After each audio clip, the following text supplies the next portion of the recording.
কোথায় সেই স্বৈরাচারীরা? কোথায় সেই দুর্বিনীত অহংকারী স্বৈরাচার যারা আমার জমিনের উপরে, আমার মানুষের উপরে রাজত্ব চালিয়েছে? তারা আজকে কোথায়? কোথায় সেই অহংকারীরা? আল্লাহ পাক সেদিন যে বলবেন, সেদিন তো বলবেন, কিন্তু দুনিয়ার মাঝেও স্বৈরাচার যারা, অহংকারী যারা, তাদের শাস্তি পৃথিবীর বুকেও দেন, আর সেদিন তো দিবেনই।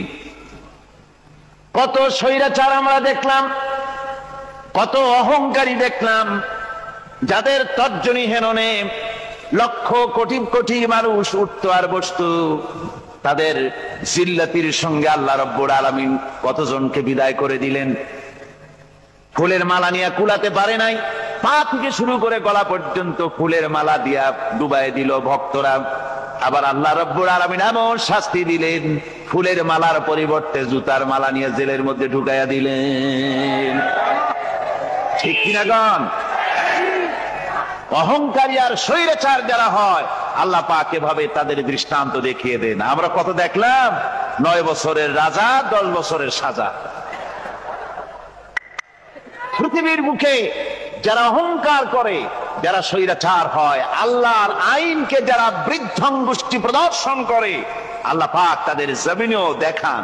এখানে চূড়ান্ত ফয়সালা আল্লাহ করেন না, আসল ফয়সালার জায়গা তো আছেই, তবে এখানে নমুনা দেখায় দেন। কিন্তু মুশকিল হচ্ছে, ইতিহাসের সবচাইতে বড় শিক্ষা হলো, ইতিহাস থেকে মানুষেরা শিক্ষা গ্রহণ করে না। একজনে যে কাম করে বিপদে পড়ে, আর একজন এসে আবার সেই পথেই অগ্রসর হয়, নিশ্চিত মৃত্যুর পথে। লোকেরা আমাকে প্রশ্ন করে যে আপনি পীর মুরিদি করলেন না কেন? তাহলে তো আমরা মুরিদ হইতাম। অনেকে বলে, সিলেটে বহুবার আমাকে বলেছে যে পীর মুরিদি করেন, আমরা মুরিদ হই। শুধু সিলেট না, বাংলাদেশের বহু জায়গায় বলেছে যে পীর মুরিদি করেন না কেন। আমি করতেও পারি, কারণ আমার আব্বা এবং আমার চাচা দুজনই ফুরফুরার হযরত মাওলানা আবু বকর সিদ্দিকী রহমতুল্লাহ আলাইহির খলিফা ছিলেন। হাজার হাজার মুরিদ তাদের আছে। কাজে পীর মুরিদি করলেন না কেন? আর এত ইসলামী দল থাকতে আপনি জামাত ইসলামী করেন কেন? এই প্রশ্ন করলো। তা আমি এই প্রশ্নের জবাব দিতে দিতে শেষ পর্যন্ত বই লিখলাম, আমি কেন জামাত ইসলামী করি। এটা একটি বই, 250 পৃষ্ঠার বই। এসব বইপত্র আপনাদেরকে সংগ্রহ করার তৌফিক দান করুন। ইসলামী আন্দোলনের সাথে শরীক না হলে আমরা পরিপূর্ণ রূপে দিন কায়েম করতে পারবো না। এই জন্য কোরআন এর শাসন যদি চাই, তাহলে কোরআন প্রতিষ্ঠার আন্দোলন যারা করে তাদের সাথে আমাদেরকে একত্র হতে হবে। আল্লাহ যেন সেই তৌফিক আমাদেরকে দান করেন, আমরা বলি আমিন। যারা বিদেশে আছেন, আল্লাহ তাদেরকে সুস্থ রাখো, ভালো রাখো। আল্লাহ তাআলা তাদেরকে ঈমানের সাথে রাখো। আল্লাহ তাআলা তুমি দয়া করে তাদের প্রতি তাদের কামাই রুজিতে বরকত দান করে দাও। রব্বুল আলামিন, আমাদের প্রিয় জন্মভূমি বাংলাদেশের উপরে তোমার রহমত নাজিল করো। যারা এই দেশটাকে ক্রমান্বয়ে নৈরাজ্যের দিকে ঠেলে দিতে চায়, নানান রকমের অশান্তি সৃষ্টি করে দেশটাকে অশান্তির দিকে ঠেলে দিতে চায়, আল্লাহ তাআলা তুমি তাদের হাত থেকে দেশটাকে রক্ষা করো। যত যুবক এখানে এসেছে, আল্লাহ সব যুবকদের গুনাহ আল্লাহ তুমি দয়া করে মাফ করে দাও। আল্লাহ তাআলা যুবকদেরকে ইসলামী আন্দোলনের, কোরআনের শাসন প্রতিষ্ঠার আন্দোলনে শরীক হওয়ার তৌফিক দিয়ে দাও। বলতেছিলাম যে আমরা হচ্ছে এমন এক নবীর উম্মত যে তিনি এমন শক্তিশালী ছিলেন, তার দোয়া আল্লাহ তাআলা কবুল করেন। মুখ দিয়ে বলা লাগে না, মনে মনে দোয়া করলেও আল্লাহ কবুল করে। সুবহানাল্লাহ বলেন। প্রিয় ভাই সব, নবীজি মক্কা থেকে মদিনা শরীফ চলে গিয়েছিলেন, নামাজ পড়তেছিলেন বাইতুল মুকাদ্দাসের দিকে ফিরে, কিন্তু মন বলতেছিল যদি আল্লাহ তাআলা আমাকে মক্কার দিকে ফিরে নামাজ পড়তে বলতেন তাহলে বড্ড খুশি হতাম। এজন্য তিনি হাত তোলেন না, এজন্য তিনি মুখ দিয়েও বলেন না, মনে মনে চিন্তা করেন জিবরাইল যদি আসতো। একদিন তিনি জোহরের নামাজ পড়ছেন, 2 রাকাত পড়া হয়ে গেছে, তাশাহুদ পড়তেছিলেন, এমন সময় জিবরাইল নাজিল হয়ে গেল। আল্লাহ তাআলা ওহী নাজিল করলেন, কাদ নারা তাকাল্লুবা ওয়াজহিকা ফিস সামা। নবী হে, আমি লক্ষ্য করেছি আপনি বারবার আমার আকাশের দিকে তাকাচ্ছেন। আপনার মনের ইচ্ছা আপনি কাবার দিকে, মক্কার দিকে ফিরে নামাজ পড়বেন। আপনার ইরাদা পুরা হয়ে গেছে, নামাজের বাকি অংশ মক্কার দিকে ফিরে আদায় করুন। সুবহানাল্লাহ। দেখছেন অবস্থা? মুখ দিয়ে বলা লাগে না, মনে ইরাদা করতে দেরি, দোয়া কবুল হতে দেরি নাই। হাদিস শরীফ এসেছে, রাসূলের কাছে হযরতে আবু হুরায়রা রাদিয়াল্লাহু তাআলা আনহু, তিনি রাতের বেলায় এসে কাঁদতেছিলেন রাসূলের সামনে। রাসূল প্রশ্ন করলেন, আবু হুরায়রা এত রাতে তুমি কাঁদো কেন? তিনি বললেন, আমার মা আমাকে মেরেছে। তো মা তোমাকে মারলো কেন? তুমি কি কোনো বেয়াদবি করছো? না, বেয়াদবি করি নাই। তো মারলো কেন? হযরত আবু হুরায়রা বলেন, ইয়া রাসূলুল্লাহ, আপনার দরবার থেকে ফিরতে বাড়িতে দেরি হয়েছিল। আমার মা আমাকে জিজ্ঞেস করলো, এত রাত কোথায় ছিলি? আমি আপনার নাম বললাম। আমার মা কাফের, মুশরিকা, মুসলমান হয় নাই। আপনার নাম শুনে আমার মায়ের গায়ে আগুন জ্বলে গেল। আমার মা আমাকে মারা শুরু করে দিল আর বলল, হয় আমার বাড়ি ছাড়বি আর না হয় মুহাম্মদ সাল্লাল্লাহু আলাইহি সাল্লামের বাড়ি ছাড়বি। আমি বললাম, মা, তোমার হাতে যত শক্তি আছে সব শক্তি দিয়া তুমি আমারে পিটাও, মারো, আমি তোমার বাড়ি ছাড়তে পারি, কিন্তু আল্লাহর নবী মুহাম্মদুর রাসূলুল্লাহর কদম মোবারক ছাড়তে পারি না। আমার মা আমাকে গলায় ধাক্কা দিয়ে বের করে দিল। রাসূলুল্লাহ বললেন, তোমার মা তোমারে মারছে তাই তুমি আমার কাছে নালিশ করছো? কয় যে নালিশ না হুজুর। কি? হযরত আবু হুরায়রা বললেন, হুজুর আমি জানি আল্লাহ রাসূল যদি আল্লাহর কাছে হাত উঠায় আল্লাহ দোয়া কবুল করেন। আপনি শুধু একটু দোয়া করেন আল্লাহ যেন আমার মায়ের হেদায়েত করে দেয়। নবীজি হাত তুললেন। নবীজি বললেন, আল্লাহুম্মা ইহদি উম্মা আবি হুরায়রা, আয় আল্লাহ আবু হুরায়রার মাকে তুমি হেদায়েত নসিব করো। এই দোয়া তিনি করতেছিলেন। হযরতে আবু হুরায়রা রাসূলকে দোয়া করতে দেখে দৌড় দিলেন। দৌড়াতে দৌড়াতে তিনি যাচ্ছেন, পিছন থেকে কয়েকজন সাহাবী তার জামা টেনে ধরেছেন, বলে দৌড়াও কেন? হযরত আবু হুরায়রা বলেন, আমার জামা ছেড়ে দাও, আমাকে দৌড়াতে দাও, আমি দৌড়াইয়া বাড়ি যেয়ে দেখতে চাই। আমি আগে দৌড়াইয়া বাড়ি গেলাম না, আমি দৌড়াইয়া যাওয়ার আগে রাসূলুল্লাহর দোয়া আমার বাড়ি গেছে সেটা আমি দেখতে চাই। হযরত আবু হুরায়রা ঘরের কাছে গিয়ে দরজায় গিয়ে নক করেছেন। ভিতর থেকে আওয়াজ এলো, কে? তিনি বললেন, মা, আমি তোমার ছেলে কলিজার টুকরা আবু হুরায়রা ফিরে এসেছি। মা বললেন, বাবু, আব্বু অপেক্ষা করো, আমি তোমার জন্য দরজা খুলতেছি। হযরত আবু হুরায়রা বলেন, আমার মায়ের গলার আওয়াজের ভিতরে কুফরি আর শিরকিয়াতের কর্কশতা পেলাম না। মায়ের গলার আওয়াজ শুনে আমার কাছে মনে হলো আমি বাড়ি আসার অনেক আগে আল্লাহর নবীর দোয়া আল্লাহর আরশে পৌঁছে গেছে। মা চলে এলেন। বুড়ি মা, তার মাথার চুলগুলি সাদা, গোসল করে এসেছেন, মাথা থেকে পানি টপ টপ করে পড়তেছে। মা আমারে বলল, বাবা, আমি তোমাকে মারার পর খুব দুশ্চিন্তায় পড়েছিলাম, কেন মারলাম আমার এই ছেলেটারে? আহারে, মারলাম কেন? সে তো কোনো খারাপ জায়গায় যায় নাই। মুহাম্মদ সাল্লাল্লাহু আলাইহি ওয়াসাল্লামের মতো ভালো মানুষ তো জীবনে নামও শুনি নাই, তার কাছে গেছে মারলাম কেন? আমি খুব ভুল করছি, আমি গোসল করেছি, তুমি আমাকে নিয়ে চলো রাসূলুল্লাহর দরবারে। হযরত আবু হুরায়রা বলেন, মাকে নিয়ে আল্লাহর নবীর দরবারে চলে গেলাম। নবীজিকে দেখে বুড়ি মা আমার পড়লেন, লা ইলাহা ইল্লাল্লাহু মুহাম্মাদুর রাসূলুল্লাহ। নবী করিম সাল্লাল্লাহু আলাইহি ওয়াসাল্লাম যুদ্ধ করে ইসলাম প্রচার করেন নাই, ইমানের দাওয়াত দিয়ে ইসলাম প্রচার করেছেন। এই যে ওহদ, বদর, খন্দক যত যুদ্ধ হয়েছে সব ছিল ডিফেন্সিভ, আক্রান্ত হয়েছে, প্রতিরোধ করেছেন। গায়ে পড়ে কারোর সাথে তিনি যুদ্ধ করেন নাই, সুবহানাল্লাহ বলেন, গায়ে পড়ে যুদ্ধ করেন নাই। সুতরাং নবী করিম সাল্লাল্লাহু আলাইহি ওয়াসাল্লাম এই ইমানের দাওয়াত দিয়া ইল্লাল্লাযিনা আমানু ওয়া আমিলুস সালিহাত, ইমানের দাওয়াত দিলেন, আমলে সালের দাওয়াত দিলেন, হকের দাওয়াত দিলেন, মার খায় সবর ইখতিয়ার করলেন। এরপর একটা রাষ্ট্র কায়েম হয়ে গেল। রাসূলুল্লাহ মক্কা থেকে মদিনায় আসলেন, রাষ্ট্র কায়েম করলেন। এবার রাসূলুল্লাহ প্রেসিডেন্ট হলেন, সুবহানাল্লাহ বলেন। আমাদের বাংলাদেশের পরিধি হলো ৫৬,০০০ বর্গ মাইল, আর রাসূলুল্লাহ যে দেশের প্রেসিডেন্ট ছিলেন এই দেশটা হলো ১২.৫ লক্ষ বর্গ মাইল। এই বিশাল দেশের রাষ্ট্রপতি রাসূলুল্লাহ। এখন তিনি সংবিধান দিলেন কোরআন দিয়া। কি দিয়ে সংবিধান দিলেন বলে? এটার নাম কনস্টিটিউশন, এটা সংবিধান। চুরি বন্ধ হয়ে গেছে, ডাকাতি বন্ধ হয়েছে, জিনা বন্ধ হয়েছে, হত্যা বন্ধ হয়েছে, ধর্ষণ বন্ধ হয়েছে, মানুষের ঘরে খাবার পৌঁছে গেছে, এখন আর কেউ না খাইয়া থাকে না। সুবহানাল্লাহ বলেন। আরে ভাই, সুবহানাল্লাহ বলতে ইচ্ছা করে না? খাওয়া পড়া, শিক্ষা, চিকিৎসা, বাসস্থানের গ্যারান্টি দিচ্ছেন রাসূলুল্লাহ। হযরত আয়েশা বলেন, রাসূলের স্ত্রীদের ঘরে মাসের পর মাস চলে গেছে, ঘরে খাবার নাই, চুলায় আগুন জ্বলে নাই, কিন্তু মানুষের ঘরে ঘরে খাবার পৌঁছে গেছে, খাবারের অভাব কারো হয় নাই। বৃদ্ধরা ভাতা পেয়েছেন, বয়স্করা ভাতা পেয়েছেন, শিশুরা দুধের পয়সা পেয়েছে, মা পয়সা পেয়েছেন, ঘরের দরজা খুলে সুযোগ পেয়ে গেছে লোকেরা ঘুমাবার। আল্লাহ তাআলা বলছেন ইসলামের যখন বিজয় আসবে, ইযা জা নাসরুল্লাহি ওয়াল ফাতহু ওয়া রাআইতান নাসা ইয়াদখুলুনা ফি দীনিল্লাহি আফওয়াজা, যখন দেখতে পাবে ইসলামের বিজয় এসেছে, তখন চতুর্দিক থেকে লোকেরা দলে দলে ইসলামে গ্রহণ করবে, ইসলামে প্রবেশ করবে। তাই হলো, চতুর্দিক থেকে মুসলমানরা আসতে লাগলো।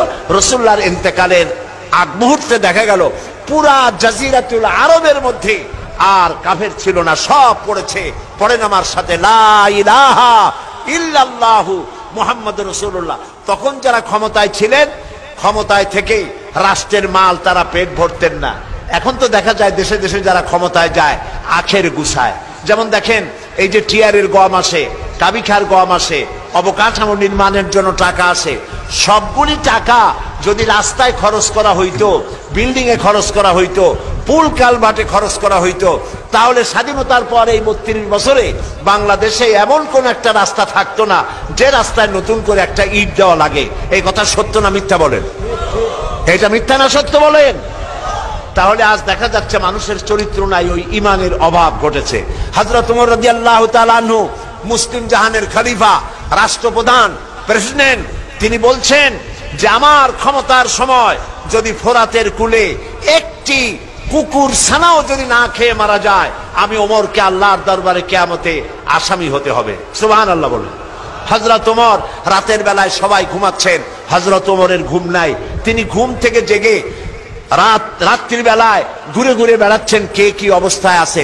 ঘুরতে ঘুরতে দেখেন একটা তাঁবুর মধ্যে আলো জ্বলতেছে আর কান্নার আওয়াজ।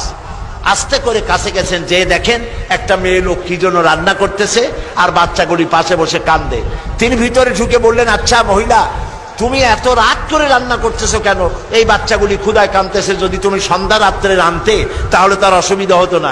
মেয়ে লোকটি বলছে, পথিক, আমি তো তোমার চিনি না, তুমি তো আমার এইভাবে শাসন করতে পারো না। এই যে বাচ্চা ছেলেমেয়েগুলি আর আমরা মদিনার লোক না, পার্শ্ববর্তী দেশ থেকে আসছি মদিনা গভর্নমেন্টের কাছ থেকে সাহায্য নেওয়ার জন্য। ভিড়ের কারণে খলিফার কাছে যাইতে পারি নাই। আমার ছেলেগুলি 2-3 দিন না খাওয়া, আর এই যে হাড়ি, ওর মধ্যে কোনো গোশত না, পানি আর পাথর দিয়ে নাড়াচাড়া করতেছি যাতে বাচ্চারা বোঝে যে গোশত রান্না করতেছি। বলেছি যে একটু অপেক্ষা করো, রান্না হইলে খাইতে পারবা। কিন্তু বাচ্চাগুলি এত ক্ষুধার্ত, কোন রকমেই তারা আমার কথা শুনতে চাচ্ছে না, কাঁদতেছে। হযরত ওমর বলেন, এটা শুনে আমার মনে হলো যে আমার পায়ের তলা থেকে মাটি খসে যাচ্ছে। হযরত ওমর বললেন, মা তুমি একটু অপেক্ষা করো, দেখি আমি তোমার কোন উপকার করতে পারি কিনা। হযরত ওমর দৌড় দিলেন। ইতিহাস বলছি, গল্প না। হযরত ওমর বাড়িতে চলে গেলেন। বৃদ্ধ হযরত আসলামকে ডাকলেন, বললেন, আসলাম বস্তা নিয়ে আসো, বাইতুল মালের দরজা খোলো, বস্তার ভিতরে আটা ঢুকাও, পেঁয়াজ ঢুকাও, তরি তরকারি ঢুকাও। ঢুকাবার পরে বললেন, বস্তা বন্দি করে দাও। বস্তা বান্ধা হলো। হযরত ওমর বলেন, আসলাম রে, এবার এই বস্তাটা আমার মাথার উপরে উঠায়া দাও। হযরত আসলাম বলছেন, আমিরুল মুমিনিন, এই বস্তা বহন করার জন্য আমি খাদেম তো উপস্থিত আছি। হযরত ওমর বললেন, না, আজকের বোঝা আমার মাথায় উঠাও, কারণ কিয়ামতে তোমাকে আসামি বানানো হবে না। যে দৃশ্য আমি দেখে এসেছি কিয়ামতের দিন, এর জন্য আল্লাহ আমাকে আসামি বানাবেন। আমার বোঝা আমার মাথায় উঠাও। আটার বস্তা মাথায় নিয়ে হযরত ওমর দৌড়তে লাগলেন। অর্ধেকটা পৃথিবীর প্রেসিডেন্ট হযরত ওমর আটার বস্তা মাথায় নিয়ে দৌড়াচ্ছেন। তাঁবুর কাছে গিয়ে বস্তা ফালালেন। বস্তা খুলে আটা বের করে বললেন, মা রুটি বানাও। নিজে তরকারি কুটলেন, রান্না হয়ে গেল। তিনি বললেন, বাচ্চাদের আমি খাওয়াই, তুমি তোমার মতো খাও। 2 বাচ্চা 2 উরুতে নিয়ে হযরত ওমর বাচ্চাদেরকে রুটি খাওয়াচ্ছেন। মহিলাটি লক্ষ্য করে দেখলেন যে হযরত ওমর রাদিয়াল্লাহু তাআলা আনহু বাচ্চাদের খাওয়াচ্ছেন আর তার চোখ দিয়ে পানি পড়তেছে, দাড়ি ভিজে ভিজে পড়ছে। মহিলা বললেন, পথিক, তুমি যে কে আমি তো তোমারে চিনি না, তবে আমার মনে হয় এই দেশের বাদশা ওমর না হইয়া তোমার মতো মানুষ যদি বাদশা হইতো তাহলে আমাদের কপাল বোধে আরো ভালো হইতো। হযরত ওমর এই রাতের বেলায় মহিলার কাছে নিজের পরিচয় দিয়ে বাহাবা দিতে চাইলেন না। তিনি বললেন, মা আগামীকাল তুমি খলিফার দরবারে যাবে, সেখানে তুমি আমাকে দেখতে পাবে, আমি সেখানে তোমাকে বেশি কিছু দিতে চেষ্টা করব। মহিলা পরের দিন হাঁটতে হাঁটতে চলে গেছে খলিফার দরবারে, যায় দেখে চেয়ারের উপরে যিনি বসা, রাতে যিনি আটার বস্তা মাথায় করে নিয়া রান্না করে বাচ্চাদের কোলে করে খাওয়াইছেন, তিনিই তো খলিফা। মেয়ে লোকটি থরথর করে কাঁপতেছিল। কাছে গিয়ে বলছে, আমিরুল মোমিনিন, আমি তো ভুল করেছি, আপনাকে কষ্ট দিছি, আল্লাহর রাস্তায় আমারে মাফ করে দেন। হযরত ওমর দাঁড়ায় গেলেন, বললেন, বুড়ি বললেন, মা আমার কাছে মাপ চাইও না, উল্টা বরং আমারে মাফ করো তুমি, কারণ তুমি বলার আগে আমি খোঁজ নিয়ে তোমার কাছে খাবার যে সময় মতো পৌঁছতে পারিনি, এই জন্য কিয়ামতের দিন তুমি আমাকে আল্লাহর দরবারে আসামি বানায়ো না। সুবহানাল্লাহ। এই ছিল ইসলামী রাষ্ট্র। সেই ইসলামী রাষ্ট্র কায়েম করে রাসূলুল্লাহ বিদায় হয়ে গিয়েছিলেন। চুরি, ডাকাতি, জেনা, ব্যভিচার, হত্যা, ধর্ষণ সব বন্ধ হয়ে গিয়ে সুন্দর এক পৃথিবী তৈরি করেছিলেন। সেই সমাজ, সেই ধরনের একটি সমাজ আমরা বাংলাদেশে কায়েম করতে পারি না, পারি না? বলেন বলেন পারি কিনা? এরকম একটি সমাজ কায়েম হোক বাংলাদেশে, যা কোরআন দিয়ে চলবে। বাংলাদেশে যে সংবিধান অ্যামেন্ডমেন্ট হচ্ছে সমানে, 13টা হয়ে গেছে, 14টা হবে আর কদিন পরে, আর মাত্র কদিন পরেই 14দশ সংশোধনী আসবে। এইভাবে সংশোধন হতে থাকবে, কিন্তু কোরআন শরীফের কোন সংশোধন করা, বলেন লাগবে নাকি? লাগবে না। সুতরাং কোরআনের আইন দিয়ে দেশ পরিচালিত করার জন্য আমরা কি প্রস্তুত আছি? জোরে বলেন আছি? কোরআনের আইন দিয়ে যদি দেশ আমরা পরিচালিত করতে চাই, তাহলে আমাদের সকলকে আল্লাহর উপর ঈমানকে মজবুত করতে হবে, আমলে সালেহ করতে হবে, নেক কাজ করতে হবে, হকের দাওয়াত দিতে হবে, প্রত্যেকের কাছে হকের দাওয়াত দিতে হবে, নামাজের কথা বলতে হবে। আজ আমার দেশের লোকেরা ওয়াজ শোনে ঠিকই, কিন্তু নামাজ পড়ে না যারা, তাদের সংখ্যাই বেশি। কথা ঠিক কিনা বলেন? কথা ঠিক কিনা? 5 ওয়াক্ত নামাজ যদি কেউ ছেড়ে দেয়, নামাজ যে পড়ে না, তার তো ঈমান নষ্ট হয়ে গেল। রাসূলুল্লাহ বলেছেন, লা দীনা লিমান লা সালাতা লাহু, যার কাছে নামাজ নাই তার কাছে দ্বীন নাই, ঈমান নাই, চরিত্র নাই। রাসূলুল্লাহ বলেছেন, মান তারাকা সালাতান মুতাআম্মিদান ফাকাদ কাফারা, ইচ্ছে করে যে নামাজ ছেড়ে দেবে সে কাফের হয়ে যাবে। বলেন নাউজুবিল্লাহ। জোরে বলেন নাউজুবিল্লাহ। কিয়ামতের দিন সর্বপ্রথম প্রশ্ন হবে নামাজের, নামাজ পড়েছো কিনা। নামাজ কবুল, সব নেক আমল কবুল। নামাজ কবুল হবে না, কোনোটাই কবুল হবে না। 5 ওয়াক্ত নামাজ জীবনে আর ছাড়বো না, এই ওয়াদা কি আমরা করতে পারি? পারবো ওয়াদা করতে? 2 হাত উঁচু করেন সবাই, সকলে 2 হাত উঁচু করুন। হৃদয়ের সবটুকু শক্তি নিয়ে বলছি, আমাদের পরিচয় বাঙালি নয়, আমাদের পরিচয় মুসলমান। চিল্লায় বলো, আমাদের পরিচয় কি? দেশ হিসাবে আমাদের পরিচয় বাংলাদেশী, দেশ হিসাবে পরিচয় কি? আর জাতি হিসাবে আমার নাম, আমি মুসলমান। চিল্লায় বলো, আমরা কি?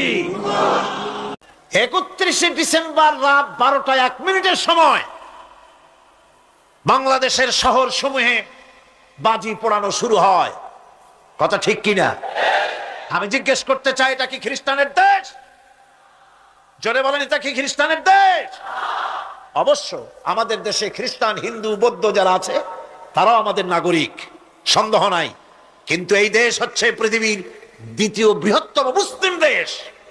খ্রিস্টানেরা নববর্ষ উদযাপনের জন্য বাজি পোড়া, ফুর্তি করুক, যা বললে তাই করুক, কিন্তু একজন মুসলমান এই নববর্ষ উদযাপনের জন্য বাজি পোড়াতে পারে না, বোমা ফুটাতে পারে না, ফুর্তি করতে পারে না। মানে নাই, জাস্টিফিকেশন নাই। এটা যদি করা হয়, আপনি খ্রিস্টানদের গোলামি করছেন, এটাই প্রমাণিত হবে।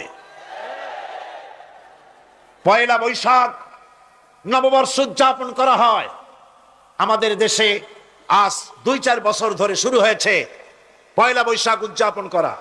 1 বৈশাখে সকাল বেলায় বাসন্তী রঙের শাড়ি পরে সারা রাত রাস্তায় আলপনা এঁকে রমনা লেকের পাশে গিয়ে যুবতী আর যুবকরা বাসন্তী রঙের শাড়ি পরে সূর্য উদয়ের পানে করজোড়ে সেদিকে তাকিয়ে বলে, এসো হে নববৈশাখ, স্বাগতম হে।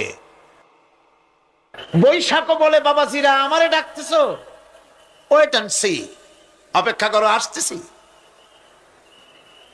যে বৈশাখকে ডাকা হলো, স্বাভাবিক বৈশাখ কাল বৈশাখী রুদ্র রূপ ধারণ করে 180 মাইল স্পিডে এসে বাড়ি ঘর কল কারখানা ভাঙ্গা জনমের মতো স্বাগতম হে।